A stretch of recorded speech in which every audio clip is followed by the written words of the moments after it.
Welcome to this video, where I will show you the basics of verb conjugation, verb spelling, and its variation in the present tense.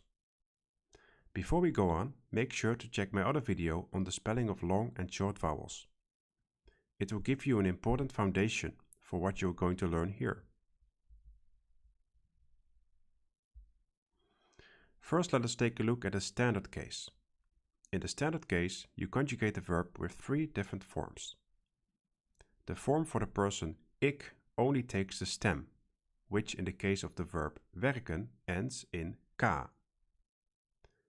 The form for every other person in the singular, namely jij, u, hij, zij and het, take the same form plus t.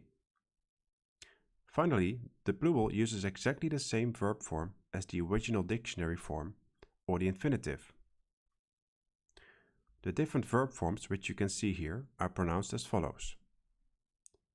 Werk, werkt, werken. Bedank, bedankt, bedanken. As you can see, there are only three different verb forms. In the next category, you can see that you have to double the vowel in all singular persons. This is to keep the vowel long. Please note that the pronunciation doesn't change. So, for example, the verb forms for kopen are read koop, koopt, and kopen, with the same long O. And in the case of the verb maken, we have maak, maakt, maken, with the same long A.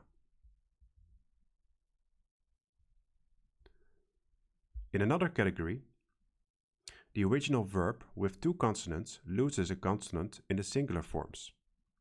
Again, the core vowel sound doesn't change. The verb forms on the left are pronounced as follows. Knip,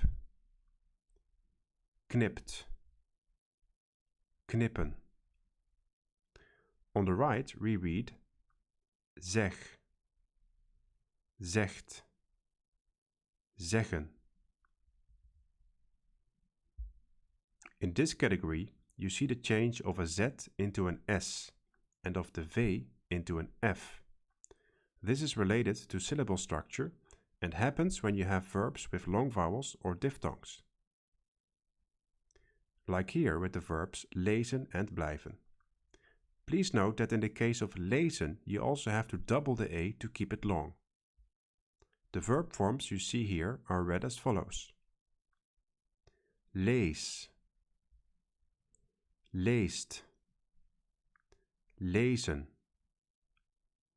And on the right we have blijf, blijft, blijven.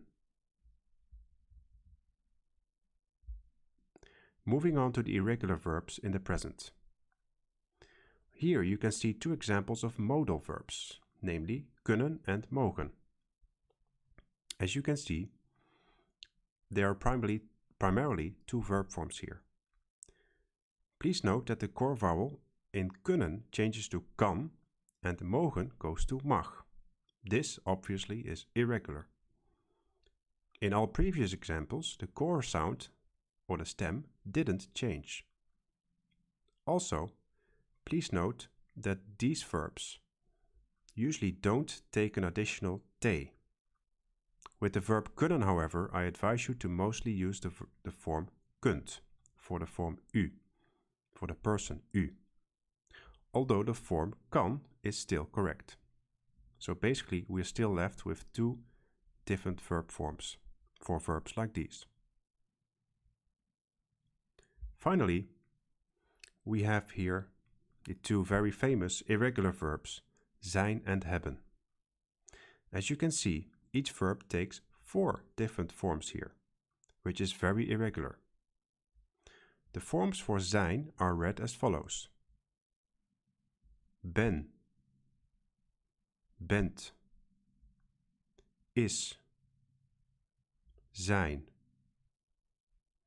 The forms for hebben are pronounced as follows: heb, hebt, heeft, hebben. Let's put our knowledge to the test. Pause the video and take a moment to fill in the correct verb forms.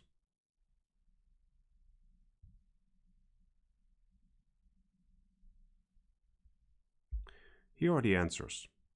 As you can see, each verb represents a different category.